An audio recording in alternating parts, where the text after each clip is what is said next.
Setelah mendengar bunyian gemelan dan tembakan meriam, mengiringi arak-arakan Pangeran Buporong, Sultan Burjaya merasa sedih, karena kerajaan Tanjung Pura di waktu itu belum mempunyai perlengkapan seperti itu.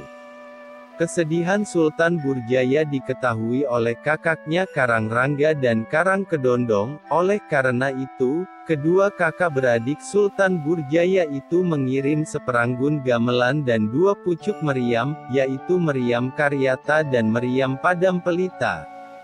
Peninggalan-peninggalan itu sekarang masih ada dan dapat dilihat di dalam satu ruangan bekas Istana Penembahan Gusti Muhammad Saunan di Ketapang. Di atas meriam Padam Pelita ada tulisan huruf Arab yang berbunyi, "Kiriman Sentap".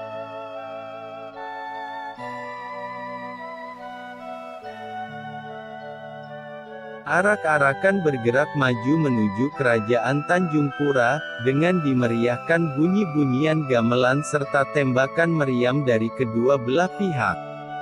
Setibanya di istana kerajaan Tanjung Pura, diadakan akad nikah dengan segala kebesaran dan adat istiadat kerajaan, dan resmilah Pangeran Buporong dan Dayang Potong dengan gelar Ratu Sinuhun sebagai suami istri.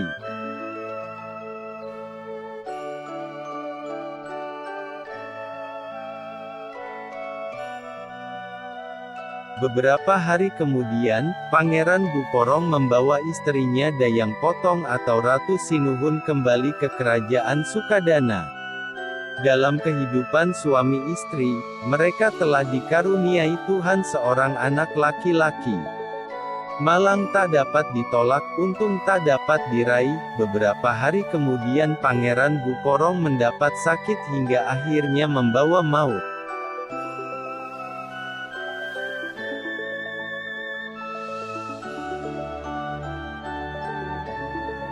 Dengan meninggalnya Pangeran Buporong menjadikan Penembahan Air Mala sangat berduka, sehingga untuk menghibur kedukaannya itu, Penembahan Air Mala selalu mengadakan perjalanan ke hutan-hutan kecil di daerah kerajaan Sukadana diikuti pengiring-pengiringnya.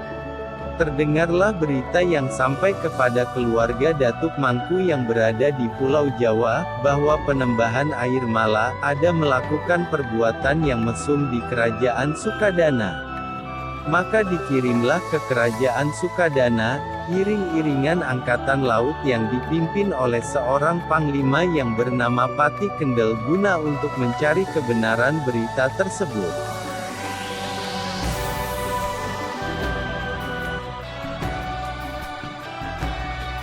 Setibanya di Laut Sukadana yang tidak terlalu jauh dari pantai, perahu-perahu layar itu berlabuh.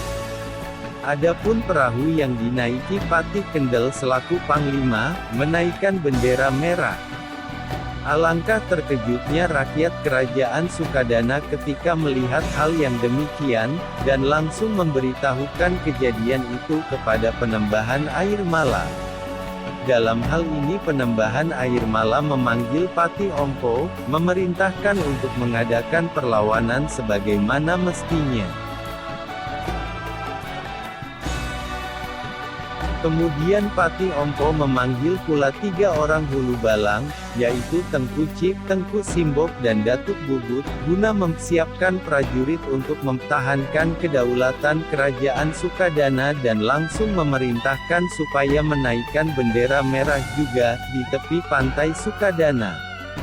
Sebelum pertempuran dimulai, Panglima Pati Ompo merentangkan benang kuning, tidak jauh dari tepi pantai di depan benteng kerajaan Sukadana.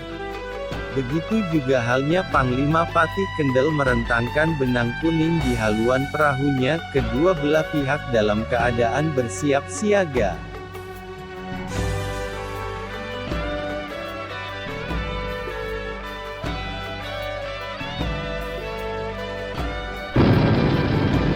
Tiba-tiba terdengarlah suara tembakan meriam dari laut, dan kemudian dibalas tembakan meriam dari darat, sehingga terjadilah tembak-menembak dari kedua belah pihak dengan dahsyatnya. Tidak ada korban dari keduanya, karena peluru-peluru yang ditembakkan dari laut jatuh di perbatasan benang kuning yang direntangkan oleh Pati Ompo.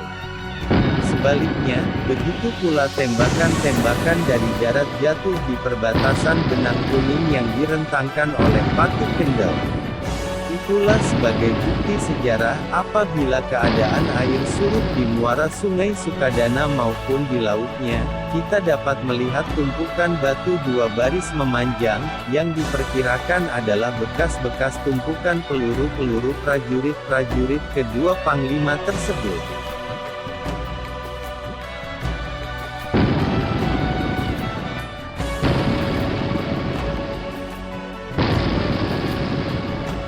Setelah melihat pertempuran yang dahsyat itu tidak membawa korban, maka Panglima Patih Kendal mengeluarkan sebuah peluru, dan dimasukkan ke dalam senapan pemuras dan langsung dibidikannya ke arah Panglima Patih Ompo, seraya berkata, "Terimalah petunang kiriman dari Jawa ini." Dan senapan itu pun meletus, pelurunya tepat mengenai dahi Patih Ompo, dan Patih Ompo pun jatuh, dan ia pun mengeluarkan azimatnya yang bernama Naga Seguit sambil berkata, "Percuma aku memberimu makan darah jeriji manisku setiap malam Jumat." Dengan kekuasaan Tuhan, azimat itu menjawab dan berkata, "Wahai Patih Ompo, selama ini yang aku lindungkan hanyalah geruk, bukanlah takdir." Azimat itu lalu dibuang Panglima Patih Ompo ke laut, yang kemudian disambar ikan hiu. Mungkin inilah asalnya adanya ikan hiu kebal, karena makan azimat Naga Seguit Patih Ompo.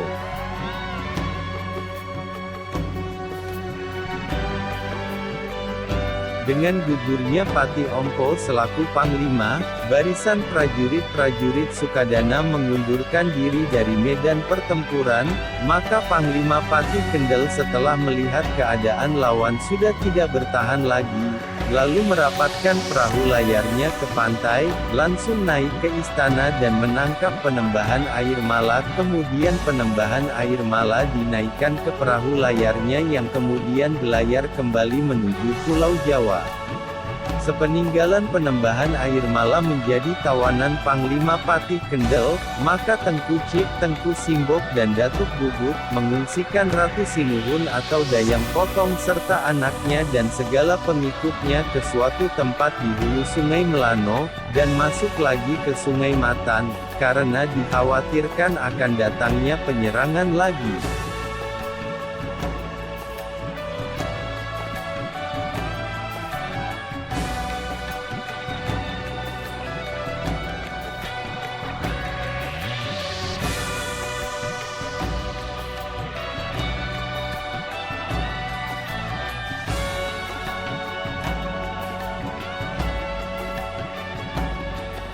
Setelah mendengar atas kekalahan kerajaan Sukadana, maka Sultan Burjaya mengambil kebijakan, memerintahkan untuk menyingkir ke hulu Sungai Pawan, guna menghindarkan diri dari pertumpahan darah.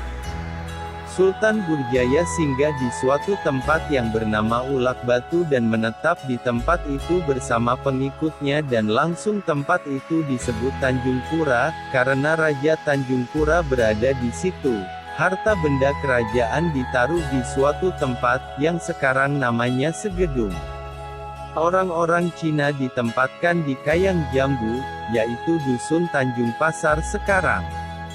Sedangkan kerajaan Tanjung Pura diwakilkan oleh Sultan Burjaya kepada seseorang yang bergelar Mantri Besar. Sejak itulah nama kerajaan Tanjung Pura itu menjadi sebutan Benua Lama.